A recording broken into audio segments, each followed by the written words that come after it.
Right, I'm sitting here with Tim Macindoe, Hamilton West MP, and we're sitting in the Western Community Centre. We've just seen just been to the what do they call it? The lunch with the bunch. Lunch with the bunch. Yeah. They all have different names. Effectively, it's meet the candidates, but they all give them cutesy names, and you still have to keep track of them. Yeah. And this was a great concept, and big ups to everybody who's here who helped make the lunch. They had no idea how many people were coming, and it was a fantastic effort, and I think everybody really appreciated the fact that they didn't just get an ear bashing; they got a feed at the same time. But what I wanted to do, because I've done this with one or two other people, what I wanted to do with you is just ask you to explain to people the importance of voting, and because the voting papers are coming out today. In fact, mine arrived in the letterbox today. It's a postal vote, and the importance of voting for our future as Hamilton's future. Because I think a lot of people don't quite understand the importance of it. I think you're right. Well, look, let's start with that, Lance, and thank you for the opportunity to take part in this discussion. It is really important. Unfortunately, I missed most of today's lunch with the bunch activity because I had to. I look forward to the video. I had to go after a meeting in the middle of it, but I was here at the beginning. It was good to see you. Probably 70 or 80 people. I just want to pick up on the point you just made that it is a postal ballot. So the really important thing is if people aren't yet enrolled, they've got to get enrolled as quickly as possible in order to ensure that they can then be effectively processed through the enrolment system and then given the access to their ballot papers. And bear in mind, the postal system isn't as frequent as it used to be, and therefore getting the papers in the mail well before the cut-off date, well, the final date for the election is the 12th of October, but you wouldn't want to leave it till the 10th or the 11th to post your papers because they might not arrive in time. So if you're not yet enrolled, can I really encourage you, please do it, because it is important. We'll cover that in a moment. And then remember to make your choices and post them off. I would recommend by no later than the start of the week leading up to the 12th of October. And if you do feel you're running late and you have a certain lack in confidence in it getting there on time, you can take them into various ballot boxes. That's right, including I think the ballot officially closes at midday on Saturday, the 12th of October. Yeah. So if that morning you think, oh no, I forgot to do it, or I haven't got them in, you can go into the Hamilton City Council, which will be open that day in Garden Place and just off Civic Square, and deliver them. And a lot of people do that. It is leaving it to the last moment, but hey, I think it's the only time council's open on the Saturday, isn't it? Every 3 years. It probably is.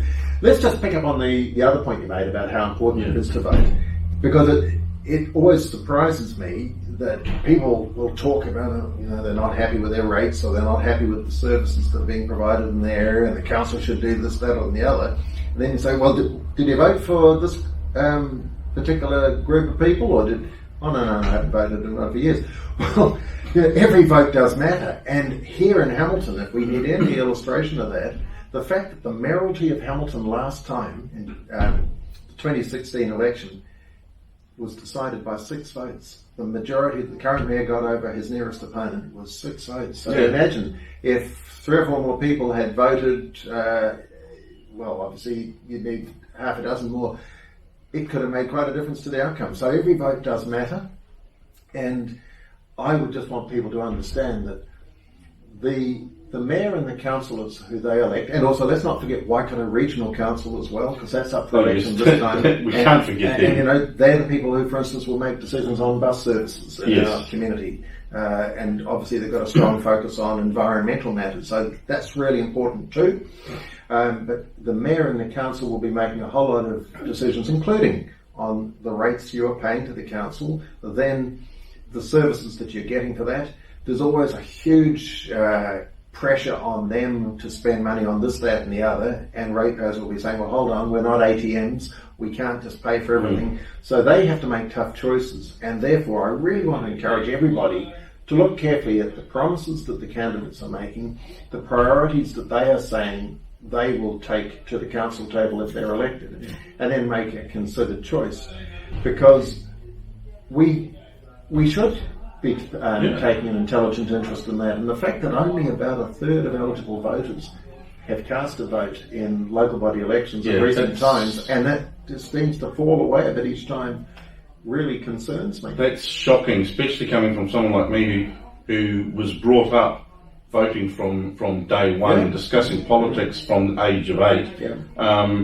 And I still don't understand why people don't vote, because I don't understand the concept that some people have of their vote doesn't count, and they're thinking of individual votes.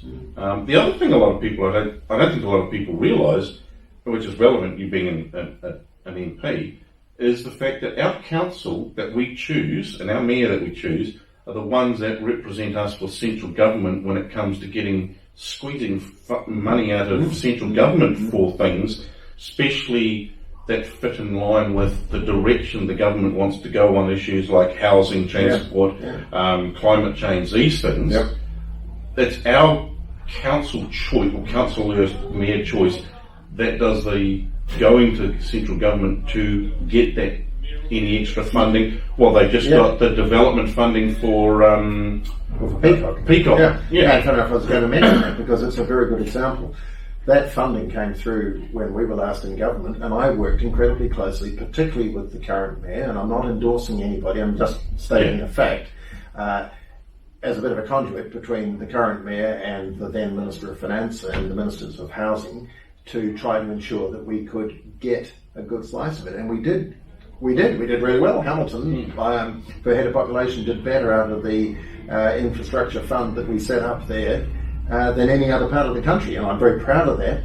But as you say, the mayor has a crucial role to play in securing that, and obviously all of the council will be looking very carefully at how that funding is spent, because I'm very keen to ensure that Peacock is developed in a way that doesn't just have a whole lot of houses dumped on the site, but makes it an attractive, livable area. Obviously, there's always a big focus on how do we get affordable housing into the mix, and that's a challenge, we all know that. But also, how do we ensure that we have appropriate retail services, appropriate social services, good education, all of these things. It's not just the infrastructure, and it's safe also and safe making it an attractive. Because one of the things that's becoming more prominent now is the discussion around planning the developments to increase security just by the planning and the layout of an area or a new development. I've noticed that's becoming more common now, that instead of just relying on the police force for security, it's where you plant trees, how your roads are shaped, all these things. Environmental and social factors are really important, and as you say, people need to know that the mayor and councillors will be making decisions on how these developments go ahead, and if they are thinking that they might want to live there, or if they appreciate the fact that we want to have more balanced growth in our city, and that's been a big theme that I've worked on as Hamilton West MP, because I don't want to see all of the development and all of the funding go to one part of the city. I want to ensure that the south and west of our city get their fair share as well. Here's a big opportunity, and so I just encourage people to listen to what the candidates are saying and cast a vote in such a way that you're going to feel that you get a really good outcome. The other thing people need to realise also is, yes, each ward, which is effectively each side of the river, gets to vote for 6 candidates and a mayor.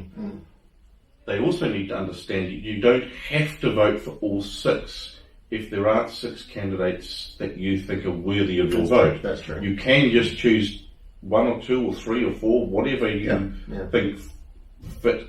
And just make sure you don't choose 7, because the moment you go over the number, you'll invalidate the voting paper. But Lance is right, you can vote for up to 6 ward candidates on each side of the river, and obviously only for 1 candidate for mayor. Now, the one thing I can't avoid the temptation to bring up, since you're sitting here, because... Can we turn the camera off now? Because I have no idea what's coming. It's relatively strong in my mind, is the lack of civics education in our education system. People pretty much, on the whole, with a few exceptions, don't really understand our political system, the importance of voting, even what voting system is being used in local council, what voting system is being used in central government, until they hit 18. Most people, even after that, don't know what voting system is.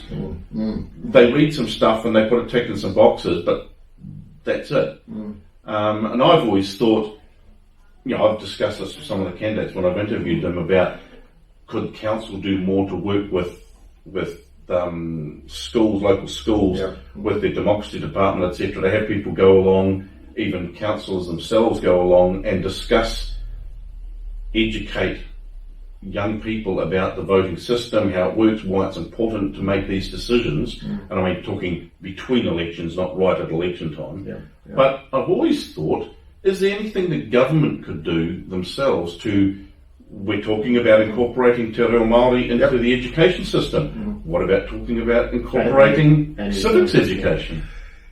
Lance, there could be some long answers. I'll try to give you a couple of short ones.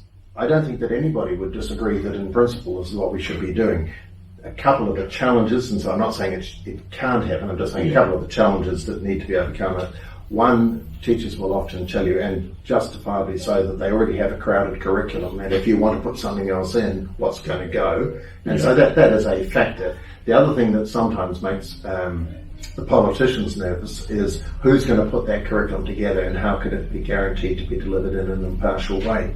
As long as you could get impartiality, which ensured that there's no attempt to influence young people in the schools to vote in a particular direction, but to understand, as you say, the importance of their participation in a democracy, I'm absolutely 100% behind it.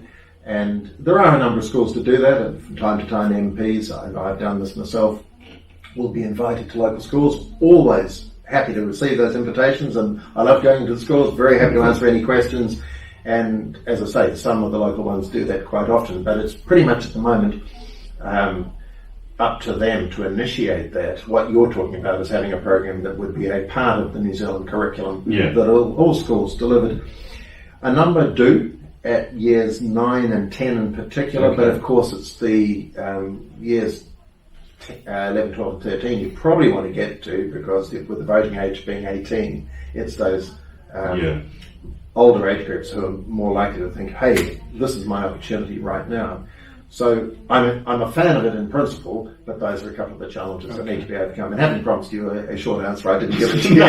But you're a politician, we don't expect you to that's right. But and I think it is something that's important, because I got into a weird discussion with a 19-year-old the other day who was quite proud that he'd made the decision to ensure that he was enrolled in voting, because he'd seen some of my videos, and I said, it sort of reminded him to vote.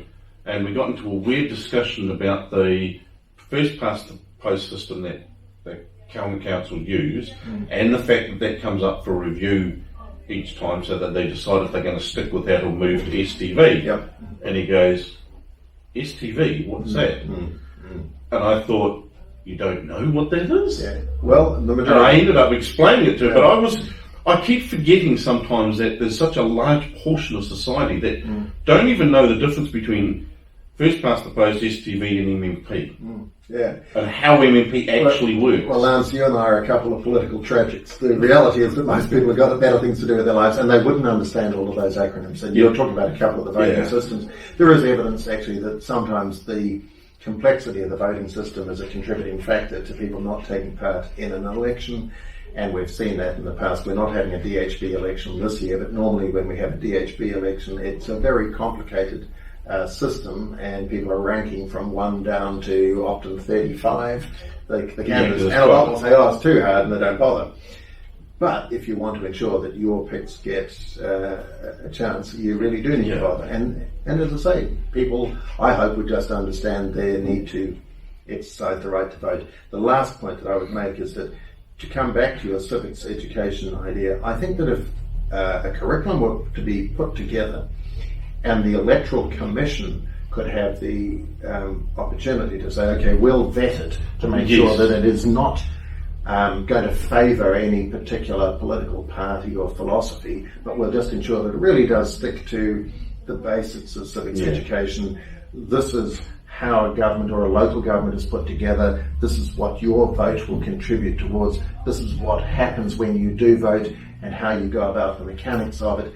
And these are some of the decisions that politicians will make that you have a right as taxpayers and ratepayers to take an interest in. And even if you're not a taxpayer or ratepayer, you're still interested in the laws and the bylaws of the country. So also understanding have your say. Also understanding the difference between central body politics and what is relevant to that, and what's relevant to local politics. A lot of people, I've even seen candidates get this matter mixed up. and they talk about things that aren't local politics. They are central body politics.